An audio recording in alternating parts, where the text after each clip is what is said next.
pretend. Luke stepped out of the warm comfort of his best friend's house into the cold winter air. The sun was quickly slipping beneath the horizon, and the trees of the forest cast long, twisted shadows across the yard. Luke said goodbye to his friend and thanked his mother for having him over. As their goodbyes drew to a close, the front door swung shut, and a silence fell over Luke. He stared out across the lawn into the twilight forest that awaited him. It was only a 15-minute walk from his friend's house to his own, and he had made that walk countless times before. But as he watched the night descend upon the world, something sinister began to fill the shadows. Luke knew what was coming next. It didn't happen often, but he knew tonight it would be coming for him. There was an acute sense of dread in the air, and he could almost feel its gaze watching him from the ever-lengthening shadows. Luke stepped off of his friend's porch and into the night. Luke crossed the 30 yards from the porch to the beginning of the forest path with little incident. But as he entered the woods, he entered another realm. No longer did he live in the world of modern conveniences, where a warm, bright home was only a short walk away. In its stead was a primeval existence where danger lurked in every shadow, and his only salvation was a night's march away. Luke had been walking for a little over a minute when it began. Far in the distance, standing between two trees, it was standing there motionless, watching him, its twisted figure lit by the dying rays of the sun. No sooner had Luke seen it than it was gone, and with it vanished the last vestiges of daylight. The hunt was on. Luke began to move faster, but he had to hold himself back, knowing if he broke into a run, it would soon chase him down. This was not Luke's first time seeing the thing, and after enough encounters, he had learned the rules. He was not to run or scream, or it would be angry. If it was angry, Luke received a deep gash on his arm or on his leg. Luke had been fortunate to never anger it further. Luke knew if he kept calm and walked home, the thing would not punish him. It would be terrifying, but he would arrive home alive. The first time he saw it, he had run home with his heart ready to rip itself out of his chest. He received a nasty cut down his leg for his troubles, and he arrived home dirty, bloody, and trembling. He had stumbled into the house and sunk to the floor, shaking and crying. When he told his mother what had happened, she dismissed the whole thing as a product of his overactive imagination. She promised to get rid of the thorn bush that had scratched him and told him to calm down. Since then, he had stopped telling his mom what he saw it, and when the thing cut him, he hid it from her. Not only did his mother blame his imagination, but so did everyone else he tried to tell. His father, his brother, even his best friend blamed his overactive imagination. His father and brother had told him to stop playing pretend and act his age. Luke was alone with his twisted companion. Luke continued onward, trying to contain his fear. Every second he fought the urge to scream and run for his life. Luke knew that at any moment it could appear. He might turn a corner and it would be in the middle of the path. He might glance to the side and see it behind the nearest tree, but no matter what, he never saw it for long. Luke was not even sure what it looked like, as it never stayed in sight long enough for him to set its appearance into his memory. But although he rarely saw it, its presence never left. Whether it was noxious smells of filth and blood, ragged panting, or drooling, Luke knew the thing was always close by. The walk was stretching into an eternity for Luke. He felt as though he had left his friend's house hours ago, and yet it seemed there were miles and miles left to walk until he was home. Luke began to pick up the pace a little, and as his step quickened, he heard a shuffling gait behind him begin to rustle the leaves. This was incredibly odd, as he had never heard its footsteps before. They were close, but not so close that Luke was considering bolting. Oddly, these heavy footfalls made Luke feel better. He knew he couldn't possibly be imagining them. He could hear leaves rustle and crunch beneath his pursuer's feet. He could hear it physically impacting the world. Surely that couldn't be his imagination. Time dragged on, and Luke could hear the footsteps growing closer and closer. His already strained heart began to beat even faster. After a while, Luke could hear the footsteps directly behind him. The thing was just waiting for Luke to turn around and look at it, but he would not succumb. He knew as soon as he stopped or looked behind him, the thing would devour him. Just as Luke was ready to give in and run for it, the footsteps stopped. Luke was so surprised he faltered, and as he slowed, he felt the thing's breath brush along his neck. As the acid fumes swept around him, he almost fainted, but by some miracle he was able to keep his feet. Luke gathered his senses. and kept on walking.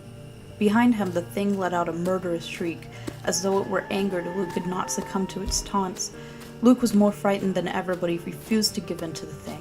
Luke shoved his hands into his pockets, stared at his shoes, and picked up the pace. Luke kept on this way for several minutes, and for several minutes all was quiet. Luke began to hope that tonight's nightmare was over. As he raised his head to check his surroundings, his eyes fell upon the feet of his pursuer.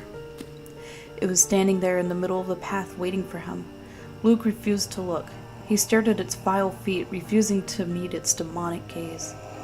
Its feet were sick and disfigured, with yellow cracked talons protruding from them. The largest one was curved like a raptor's and stained with blood.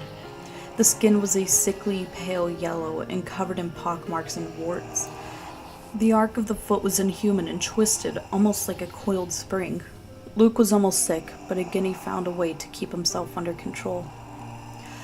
Almost as soon as Luke had taken in the thing's sick feet, they were gone. Luke could take no more. He broke into a run. He knew the thing would be furious, but he no longer cared. He just wanted the terror to end. As he ran, he heard the thing stomping behind him. Its footfalls were thunderous, and it let out a bloody shriek. Luke could hear the fury in its cry, and it drove him to run even faster. Luke could tell he was close to home. If he could hold out for 30 more seconds, he would make it out of the woods. The thing's footfalls drew ever closer, and Luke was almost ready to give up. His legs were moving slower and slower by the second. His lungs were burning with each breath, and his face was growing cold, as though his blood were seeping out of it. Luke caught sight of the edge of the woods, and with one maniacal last burst of energy, kept going. He heard the thing closing in. Its screams grew frenzied as it prepared to kill, but just as Luke began to feel the thing's claws sink into his shoulders, he burst beyond the tree line and onto his own lawn. Luke stumbled to his porch, wheezing the whole way. He dragged himself onto the steps and collapsed, trembling as adrenaline coursed through his exhausted body. Luke lay there in silence, trying to recover from this horrid experience when, from the woods, Luke heard a rabid snuffling. He raised his head, dreading what he might see. From out of the woods emerged the thing. Luke had no idea what to do.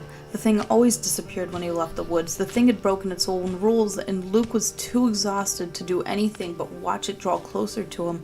As it came closer, he began to see it in ever greater detail as it stepped into his porch light. The thing was hideous beyond belief. It was disgusting and unnatural. It had one huge red eye in the middle of its face. Below it was a crooked gash of a mouth that hung open, revealing a veritable hacksaw of black and bloody teeth. It had no nose or ears, and its head was covered in limp spikes. Its shoulders were uneven as one arm was gimpy and the shoulder twisted. The arm was withered and hung by the creature's side. Its other arm was massive and had claws matching those on its feet. The claws extended down to the ground and dragged as it marched forward. Its spine was twisted, and it seemed a miracle that the thing could even walk. Luke stared in horror as it approached. He knew he was facing his death. He was too physically and mentally exhausted to do anything but stare into the disfigured face of death, but extraordinarily, as the thing drew within 5 feet of him, it stopped. It stopped and stared at him.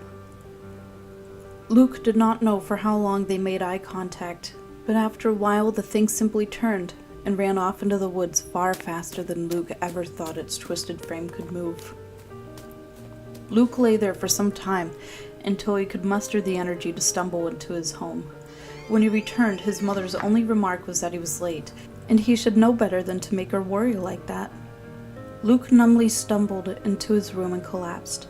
He did not sleep soundly that night, nor would he for many nights to come, but he thanked God he had survived. He didn't know what had made the thing turn back. Maybe it was some sort of twisted sense of honor that stopped it from killing a defenseless boy. Or maybe it just wanted to preserve him for another night of sport. Luke didn't know, and Luke didn't care. He was just thankful to be alive. That same night, another young boy returned home late. He scrabbled through the dirt with his cracked and yellowed claws and into the entrance of his home. As he lumbered into the dark cavern that was his home, the boy's mother demanded to know where he had been. The boy was out of breath and sweating from his earlier exertions. He could barely get out a response to his mother. He told her that he had seen the thing again. His mother told him to stop playing around and go to bed. He protested that he had gotten close to it this time, looked at it, and even touched it. He told her how hideous it was with its smooth pink skin and its squashed face with its two beady eyes, but it didn't seem dangerous. He didn't know why it always ignored him when he tried to be friendly, and tonight it had run away again. He felt bad because it often cut itself on all the thorns along the path when it ran. His mother told him to shut down his overactive imagination and stop telling her such ridiculous stories.